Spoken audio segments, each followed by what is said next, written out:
বন্ধুরা, একদিকে জয় শ্রীরাম ধ্বনিতে মুখরিত হচ্ছে, তো রাস্তার অপর সাইডে জয় জগন্নাথ ধ্বনিতে মুখরিত হচ্ছে, আর মাঝখানে দেখতে পাওয়া যাচ্ছে আমাদের মমতা ফুপুর উন্নয়ন যাচ্ছে।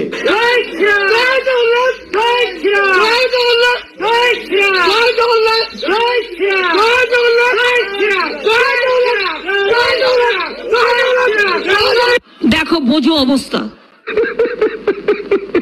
দেখা যাচ্ছে শুভেন্দু অধিকারী গাড়ি যাচ্ছে এবং তার মধ্যে কিন্তু এখানে স্লোগান করা হচ্ছে। শুভেন্দু অধিকারী গাড়ি যাচ্ছে এবং ইতিমধ্যে কিন্তু এখানে স্লোগানও করা হচ্ছে।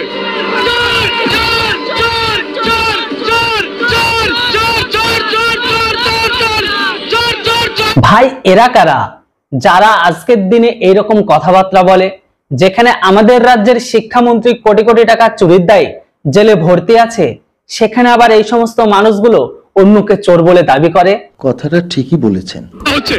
শুভেন্দু অধিকারী গাড়ি যাচ্ছে এবং ইতিমধ্যে কিন্তু এখানে স্লোগানও করা হচ্ছে।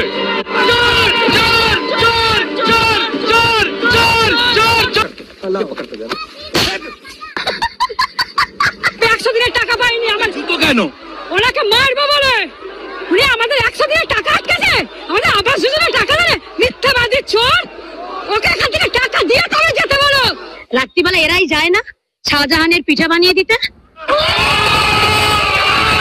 100 দিনের টাকা পাইনি, আমার কেন ওনাকে মারবো বলে উনি আমাদের 100 দিনের টাকা আটকেছে। বন্ধুরা, আসলে এই মহিলা 100 দিনের কাজ করে কিনা দেখে তো সেটা বোঝা যাচ্ছে না, কিন্তু দেখে ঠিকই এটাই বোঝা যাচ্ছে যে এই মহিলা পার্টি অফিসের চটি চেটে চেটে সকাল থেকে সন্ধ্যে পর্যন্ত তার জিভকেই পুরো খেয়ে ফেলেছে। ওনাকে মারবো বলে উনি আমাদের 100 দিনের টাকা আটকেছে। একবার জিভটা দেখতে চাই আপনার, কতটা মোটা আর কতটা পাতলা হয়ে গেছে। বন্ধুরা, ওই মহিলাটি 100 দিনের কাজের টাকা আদায় করতে এসেছে না আদৌ উনি তৃণমূলের চটি চাটতে এসেছে, সেটা কিন্তু ওনার রিয়াকশন আর বিহেভিয়ারে সম্পূর্ণ বোঝাই যাচ্ছে। উনি আমাদের 100 দিনের টাকা আটকেছে, আমাদের আবাস যোজনার টাকা দেবে, মিথ্যাবাদী চোর। ওকে এখান থেকে টাকা দিয়ে তবে যেতে বলো। দেখুন ভাই, এখানে একটা জিনিস কিন্তু ক্লিয়ার, আবাস যোজনার টাকা দেবে কে? কেন্দ্র। ঠিক বলেছো। 100 দিনের কাজের টাকা দেবে কে? কেন্দ্র। ঠিক বলেছো। কিন্তু এই সমস্ত চটিচাটা মহিলারা তারা বাংলা খেয়ে এসে বাংলায় এসে উদুম ঝাড় দেবে আর বলবে যে সবকিছু নাকি মমতা ফুপুই দিচ্ছে। 100 দিনের টাকা পাইনি, আমার কেন ওনাকে মারবো বলে উনি আমাদের 100 দিনের টাকা আটকেছে। কাকিমা, সুকান্ত বাবুকে চটিটা মারার আগে সেই চটিটা আপনারা একটু ভালো করে চেটে নিন, মানে কেননা আপনারা তো জানেন কোন চটির স্বাদটা কেমন লাগে। কোনো অসুবিধা নেই, বাংলার চটির অসাধারণ স্বাদ। 100 দিনের টাকা আটকেছে, আমাদের আবাস যোজনার টাকা দেবে, মিথ্যাবাদী চোর। ওকে এখান থেকে টাকা দিয়ে তবে যেতে বলো। ওরা এখান থেকে টাকা দেবে তবে যাবে এখান থেকে। ঠিক 2017 সালে 100 জন ব্যক্তি মারা যায়, আর ওই 100 জন ব্যক্তি মারা যাওয়াদের ব্যাংকের অ্যাকাউন্টে এই 100 দিনের কাজের কোটি কোটি টাকা কিন্তু তুলে নেওয়া হয়েছিল। আমার প্রশ্ন হচ্ছে, এই চটিচাটা কাকিমা কি সেটা জানে? এই দেখুন ভিডিও ক্লিপটা। কি শুনেছেন? মৃতের টাকা চুরি। কেউ 2013 সালে মারা গিয়েছেন, কেউ প্রয়াত হয়েছেন 2017 সালে, কিন্তু তাদের নামেই নাকি দিনের পর দিন 100 দিনের কাজের টাকা ঢুকেছে। ভাবুন, এই মৃত ব্যক্তিদের ব্যাংকের অ্যাকাউন্টে 100 দিনের কাজের কোটি কোটি টাকার দুর্নীতি, অথচ এই নির্লজ্জ চটিচাটা কাকিমা সুকান্ত ভট্টাচার্যকে চটি মারতে এসেছে। ভাবুন ব্যাপারটা। 100 দিনের টাকা পাইনি, আমার কেন ওনাকে মারবো বলে উনি আমাদের 100 দিনের টাকা আটকেছে। বন্ধুরা, এবার দেখুন আরেকটি ভিডিও ক্লিপ, উত্তর 24 পরগনার ঘটনা, যেখানে একটা ফ্যামিলিতে এক ফ্যামিলির সেই মেম্বারগুলো তারা কোনোদিন 100 দিন কাজে যুক্তই হয়নি, অথচ তাদের অ্যাকাউন্টে ঢুকেছে প্রত্যেক মাসের বা 100 দিনের সঠিক টাইমের সঠিক টাকাটা। এই দেখুন ভিডিও ক্লিপটা। উত্তর 24 পরগনার সুটিয়া গ্রাম পঞ্চায়েতের বাসিন্দা রিনা এবং সুকুমার ঘোষ, এই দম্পতির দাবি তারা কেউ 100 দিনের কাজ করেননি, অথচ কিছুদিন আগে আচমকা অ্যাকাউন্টে আসে 10,000 টাকা। দেখে আকাশ থেকে পড়েছিলেন দম্পতি, তবে বিস্ময়ের তখনও বাকি ছিল। ভাবুন বন্ধুরা, 100 দিনের কাজ না করে কাজের টাকা ঢুকে যাচ্ছে ব্যাংকের অ্যাকাউন্টে, অথচ অনেক মানুষ আছে যারা কাজ করেও তাদের ব্যাংকের অ্যাকাউন্টে টাকা ঢোকেনি। কেসটা তুমি ধরেই ফেলেছো। বর্তমান সময়ে এরকম টাইপের অপ্রীতিকর ঘটনা প্রত্যেকটা পঞ্চায়েতে প্রত্যেকটা ব্লকে আছে। এই রকম ঘটনার কথা কি এই চটিচাটা কাকিমা কি জানে? আর উনি এসেছে সুকান্ত ভট্টাচার্যকে চটি মারতে। ওনাকে মারবো বলে উনি আমাদের 100 দিনের টাকা আটকেছে। আমি নিশ্চিত বন্ধুরা যে এই মহিলা আর মহিলার বাড়িতে কেউ হয়তো এখনো পর্যন্ত 8 পাসই করেনি, জানি না। এই মহিলাই কিন্তু রাতের বেলায় টিএমসির পার্টি অফিসে পিঠে বানাতে যায় আর দিনের বেলায় ঝাড়ু দিতে যায়। অথচ এই চটিচাটা কাকিমা এখন এসেছে সুকান্ত ভট্টাচার্যকে চটি মার। আপনার নাম? বিশু দাস। আপনি 100 দিনের কর্মী? হ্যাঁ। আমাদের এই রাজ্যের শিক্ষামন্ত্রী শিক্ষা ব্যবস্থাকে বিক্রি করে দেয় এখন উনি জেলের পিছনে। আমাদের এই রাজ্যের খাদ্যমন্ত্রী সাধারণ পাবলিকের খাবারগুলো মেরে দিয়ে সেখানকার টাকা 6-9 করে উনি এখন জেলের পিছনে। বর্তমান সময়ে কয়লা চোর, গরু চোর, মাটি চোর, আরো কত কিছু যে চোর, সেই সমস্ত চুরির অপরাধে সাধারণত টিএমসি লিডার, টিএমসি পলিটিক্যাল মানুষগুলো, এমনকি নেতা মন্ত্রীগুলো তারা কিন্তু আর চক্কর কাটছে থানা, পুলিশ, উকিল, আদালত এইভাবে।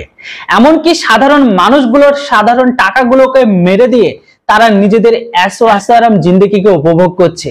বরং পারলে তাদেরকে চোর বলার ক্ষমতা রাখুন, কেননা চোরকে চোর হিসাবে দেখুন। আর আপনি যার বিরুদ্ধে কথাগুলো বলছেন এখনো পর্যন্ত উনি কিন্তু কোনো কিছু চুরি করেননি, না ওনার খেলাফ কোনো এখনো পর্যন্ত উকিল, আদালত বা কোনো ক্লেম লেগেছে। তাই বলি কাকিমা, সাদাকে সাদা বলার ক্ষমতা রাখুন আর কালোকে কালো বলার ক্ষমতা রাখুন, কেননা যে চোর তাকে চোর বলতে শিখুন। উল্টে আপনি কি করছেন? চটি চাটতে চাটতে ভুলে গেছেন কোনটা চোর আর কোনটা চোর না।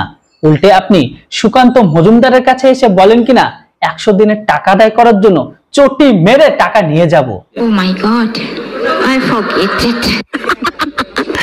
Have a relax.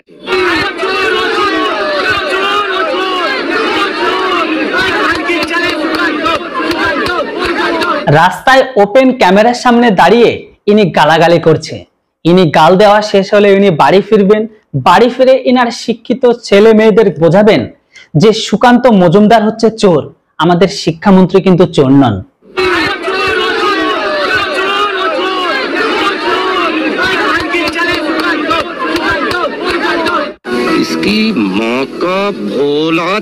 বন্ধুরা, সুকান্ত মজুমদারকে যখন উত্তপ্ত করে প্রচুর বা নোংরা নোংরা ভাষায় গালিগালাজ করা হয়, উনি তার যখন পাল্টা রিপ্লাই দেয় যে তোর বাবা চোর, তখনই তৈরি হয় সেখানে আরো উত্তপ্ত পরিস্থিতি। এদের গালিগুলো শোনাও, একটু গালিগুলো শোনাও, গোটা ভারতবাসীকে এদের গালিগুলো শোনাও, আর মমতা বন্দ্যোপাধ্যায়কেও শোনান। যে গালিগুলো দিচ্ছে সেই গালিগুলো একটু মমতা বন্দ্যোপাধ্যায়কে শোনান। কি শিক্ষা তৃণমূল কংগ্রেসের? তোর বাবা চোর, জাহাঙ্গীরের অবৈধ সন্তান। বন্ধুরা, সুকান্ত মজুমদারকে যখন প্রথম থেকে নোংরা নোংরা ভাষায় গালিগালাজ করা হলো, সেটাকে উনি সহ্য করে যখন উনি পাল্টা রিপ্লাই দিয়ে যখনই বলেছে যে তোর বাবা চোর, ব্যাস এদিকে আবার কুণাল ঘোষ সোশ্যাল মিডিয়ায় সেটাকে নিয়ে হাঁকতে চলে এসেছে। দেখুন বন্ধুরা উনি কি বলছেন। উনি লিখেছেন, উচ্চশিক্ষিত অধ্যাপক, একটি দলের রাজ্য সভাপতি, কেন্দ্রীয় শিক্ষা হাফমন্ত্রীর মুখে ভাষা শুনুন। বাহ! দেখুন বন্ধুরা, টিএমসি সমর্থকেরা তারা কিন্তু মা বাবা তুলে গালি দিবে, নোংরা নোংরা ভাষায় গালি দেবে, সেটা কিন্তু ফ্যামিলিগত শিক্ষা বা উচ্চ শিক্ষিতের মধ্যে পড়ে না।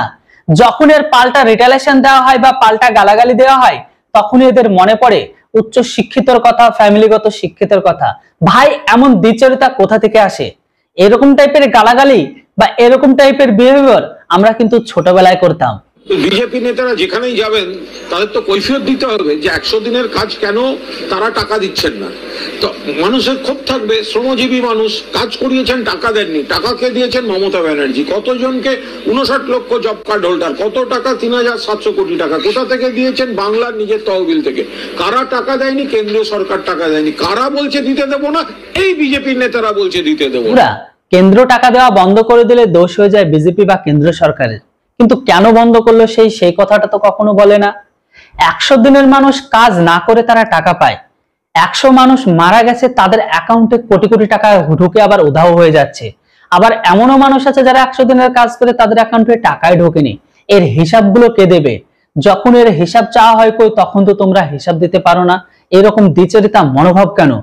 তোমরা হিসাব দেবে, টাকা নেবে, কিন্তু যখন তোমাদের কাছে হিসাব চাওয়া হয় যে টাকাগুলো দিচ্ছে কাকে, নিচ্ছে কাকে, মৃত মানুষের অ্যাকাউন্টে টাকা ঢুকছে কিভাবে, কই তার তো হিসাব দিতে পারো না, অথচ তোমরা সাধারণ মানুষদের এসে বোঝাচ্ছ বা জ্ঞান দিচ্ছ যে কেন্দ্র সরকার আমাদের 100 দিনের কাজের টাকা দিচ্ছে না বা দেওয়া বন্ধ করে দিয়েছে। ভাই, আগে সহজ সরল হিসাব দাও, তারপরে তোমরা টাকা নাও। বিজেপি নেতারা যেখানেই যাবেন তাদের তো কৈফিয়ত দিতে হবে যে 100 দিনের কাজ কেন তারা টাকা দিচ্ছেন না। জুতোর বাড়ি মারা উচিত, একদম মুখে গিয়ে সপাটে মারা উচিত। বন্ধুরা, এবার দেখুন বিজেপির যে হিন্দুত্ব ন্যারেটিভ ছিল সেম থিওরি কিন্তু এবার অ্যাপ্লাই করতে লেগেছে টিএমসিরা। এই দেখুন ভিডিও ক্লিপটা।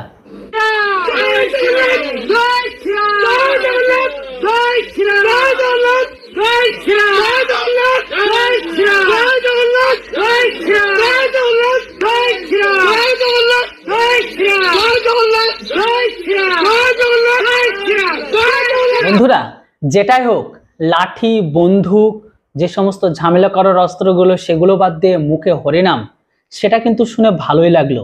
কিন্তু এদের কারো মুখে থেকে এটা শুনতে পাওয়া যাচ্ছে না এই যে রাস্তার এই অবস্থা সেটাকে যে ঠিক করতে হবে সেটাকে নিয়ে কারো মাথা ব্যথা নেই।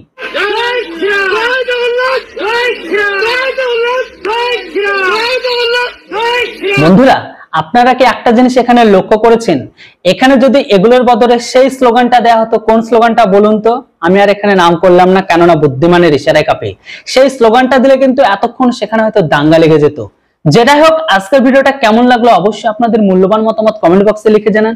ভিডিও যদি ভালো লাগে ভিডিওটিকে প্লিজ একটা লাইক করবেন, আর চ্যানেলটিতে প্রথমবারের জন্য হলে সাবস্ক্রাইব। দেখা হচ্ছে, কথা হচ্ছে নতুন একটা ইন্টারেস্টিং ভিডিওতে। ততক্ষণ আপনারা সবাই ভালো থাকবেন, সুস্থ থাকবেন। Thanks for watching. Jai Hind, Vande Mataram.